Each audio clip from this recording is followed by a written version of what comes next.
Hello guys, welcome to our channel Lawsified. Today we will be dealing with the part 3 of landmark cases on Hindu law. Part 1 और part 2 के link आपको description box में मिल जाएंगे. Please go and check it out so that आपका coherence बना रहे.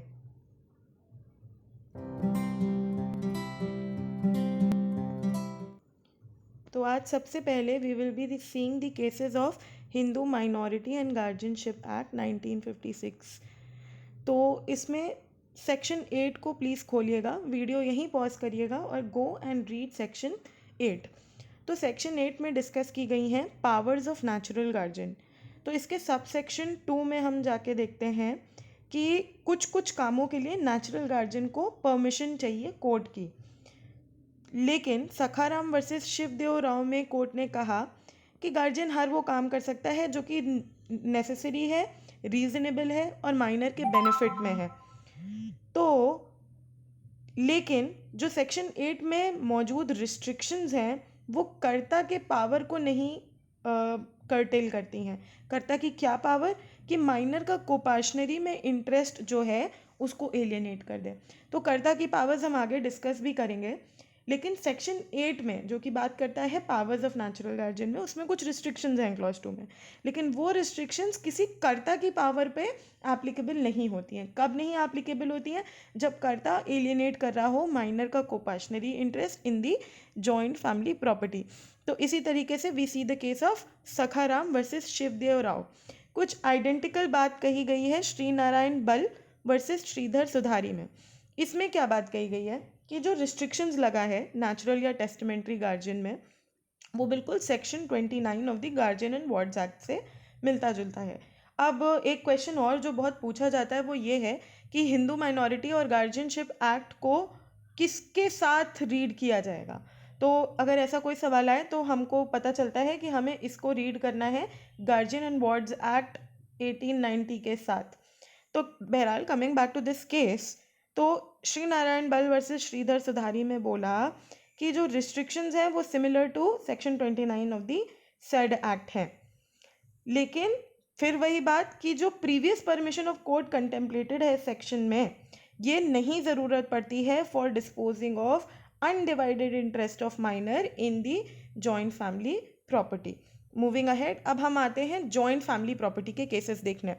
जैसा कि हमने आपको पुराने वीडियोस में भी बताया कि हम सिर्फ लेजिस्लेशंस के केसेस नहीं डील कर रहे हैं, we have been dealing with all the cases that are important in Hindu law.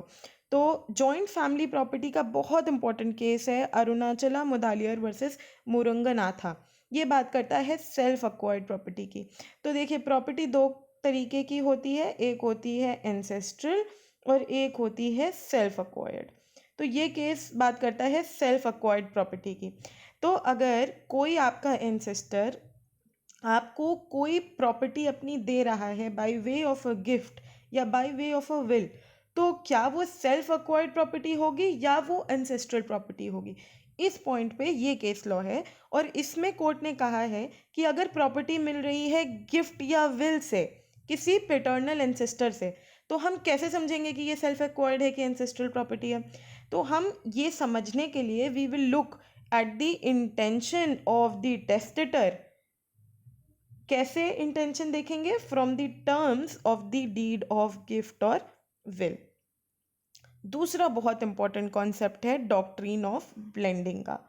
अब डॉक्ट्रीन ऑफ ब्लेंडिंग क्या होती है? डॉक्ट्रीन ऑफ ब्लेंडिंग ये होती है कि अगर मैं अपनी सेल्फ एक्वायर्ड प्रॉपर्टी को जॉइंट फैमिली प्रॉपर्टी के स्टॉक में डाल दूं तो वो सारी प्रॉपर्टी को जॉइंट फैमिली प्रॉपर्टी माना जाएगा, यानी एंसेस्ट्रल प्रॉपर्टी माना जाएगा. इसे हम कहते हैं डॉक्ट्रीन ऑफ ब्लेंडिंग. तो डॉक्ट्रीन ऑफ ब्लेंडिंग पर ये बहुत इंपॉर्टेंट केस है Pushpa Devi versus commissioner of income tax. तो इस केस में हुआ ये कि Hindu female who is a member of an undivided family ये भी क्या कर सकती है? एब्सोल्यूट सेल्फ एक्वायर्ड प्रॉपर्टी को जॉइंट फैमिली प्रॉपर्टी में बना सकती है. तो इस केस के साथ ये डॉक्ट्रीन बहुत इंपॉर्टेंट हो जाती है. Pushpa Devi versus commissioner of income tax. Moving ahead, हम पावर ऑफ कर्ता की बात करते हैं. तो इसमें सबसे पहले हम ये समझ लें कि कर्ता की पावर ऑफ एलियनेशन कब कब हो सकती है. तो कर्ता की पावर ऑफ एलियनेशन हो सकती है, pardon my hand writing please, alienation 3 cases में हो सकती है. आपातकाले धर्मार्थे कुटुंबार्थे, आपातकाले धर्मार्थे कुटुंबार्थे। आपातकाले मतलब इमरजेंसी, आपातकाल में। धर्मार्थे मतलब फॉर रिलीजियस पर्पसेस, ठीक है, धर्म के लिए। और कुटुंबार्थे मतलब for the purposes of the family, कुटुंब यानी परिवार। तो इन 3 केसेस में कर्ता अपने एलियनेशन को कर्ता एक्सरसाइज कर सकता है अपनी पावर ऑफ एलियनेशन। तो इस केस में हनुमान प्रसाद वर्सेस मुसम्मद बबोई में हमने एक मदर की पावर को देखा है, मदर एज अ मैनेजर, जो कि कर्ता का रोल प्ले कर रही है। तो extent of the power of a mother as manager of the estate of her minor son to alienate the state, इसकी एक्सटेंट को हमने इसमें एनालाइज किया है। तो अगर मदर एक मॉर्गेज कर रही हैं तो वही सेम प्रिंसिपल लगेगा जो सेल पे लगता है। और जो ये प्रिंसिपल एप्लीकेबल किस किस पे होगा, ये करता है कौन कौन, तो manager of a joint family acting on behalf of minor members of the family. दूसरा, एक हिंदू विडो या कोई और limited heir of property inherited by them from males. Manager किसी रिलीजियस एंडाउमेंट का या किसी ल्यूनाटिक की एस्टेट का मैनेजर। ये लोग ये सब पावर एक्सरसाइज कर सकते हैं मॉर्गेज और सेल की या एलियनेशन की, ठीक है। मूविंग अहेड, हम बहुत इंपॉर्टेंट पार्ट जो इसमें ये था वो ये था कि मतलब बैकग्राउंड ये था कि एलियनेशन कब कब हो सकता है, 3 केसेस में हो सकता है, आपातकाले धर्मार्थे कुटुंबार्थे। Moving ahead, we have a case of partition. तो ये होता है कि पार्टीशन रीओपन नहीं किया जा सकता है एक्सेप्ट ऑन सर्टेन केसेस। तो पार्टीशन काफ़ी स्ट्रॉन्ग वैल्यू रखता है, अगर एक बार हो गया है पार्टीशन तो रीयूनियन बहुत कम केसेस में हो सकता है। तो यहाँ पे रतन चेट्टियार वर्सेस एस.एम. कुप्पू स्वामी में कोर्ट ने कहा कि partition affected between the members of the HUF bye their own violation and with their consent can not be reopened unless, वही बात कि पार्टीशन तब तक रीओपन नहीं हो सकता है जब तक फ्रॉड ना हुआ हो, कोअर्शन ना हुआ हो, मिसरिप्रेजेंटेशन ना हुआ हो या अनड्यू इन्फ्लुएंस ना हुआ हो। तो ये केस बहुत इंपॉर्टेंट हो जाता है, Ratan Chettiar versus S M. Kuppu Swamy. Moving ahead, we have cases of Hindu succession act. तो हिंदू सक्सेशन एक्ट में बहुत इंपॉर्टेंट सेक्शन है सेक्शन 6, जो कि बात करता है devolution of interest in coparcenary property. अब क्या है कि 2005 अमेंडमेंट से ये सेक्शन हमारा पूरा सब्स्टिट्यूट हो गया है। अब पूछा भी जाता है कि इस सेक्शन में क्या चेंजेस आए 2005 अमेंडमेंट से, तो हम ये बताएंगे इसमें कि ये सेक्शन सब्स्टिट्यूट हो गया है। क्या सब्स्टिट्यूट हुआ है कि अब एक्चुअली जो कोपाशनरी प्रॉपर्टी है उसमें फीमेल्स को भी कोपाशनर बनाया गया है। गुरुपत खंडप्पा मखदूम वर्सेस हीराभाई खंडप्पा मखदूम, इसमें क्या बात कही गई है कि explanation to section 6 is a legal fiction and it should be given its due and full effect. तो जो assumption है which the statute requires to be made is that a partition had in fact take place between the deceased and co-partners immediately before the death. This interpretation will further the legislative intention with regard to the enlargement of the share of female heirs qualitatively. तो ये legislative intent तो हम frame ही कर लेते हैं section 6 से, जो कि नया सब्सटीट्यूट हुआ है।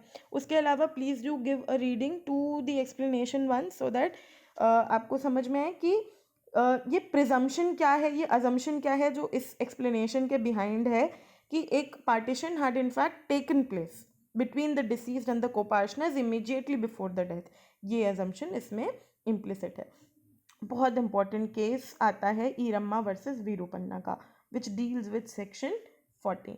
सेक्शन 14 को भी please go pause the video and read it. ये बात करता है property of a female Hindu to be her absolute property. तो इसमें ये वर्ड यूज किया गया है कि any property possessed by a female Hindu whether acquired before or after the commencement of this act shall be held by her as full owner thereof and not a limited owner। इसमें movable और removable दोनों property आती हैं। तो इसमें section 14 जो कि बहुत ही इम्पोर्टेंट प्रोविज़न है हिंदू सक्सेशन एक्ट का, इसमें एक्सप्लेनेशन 1 में बताया गया है, मतलब इसमें इस केस में ऑब्जेक्ट और एम्बिट इस सेक्शन का डिस्कस किया गया है और यही बात हेल्ड की गई है कि फीमेल जो होगी उसकी प्रॉपर्टी उसको फुल ओनर की तरह मिलेगी and not as a limited owner. That's it for the Hindu law. Please tell us in the comment if you want videos from us on different topics also. Thank you for watching. All the best for your Haryana judicial services. Please like, share and subscribe if you actually like the content.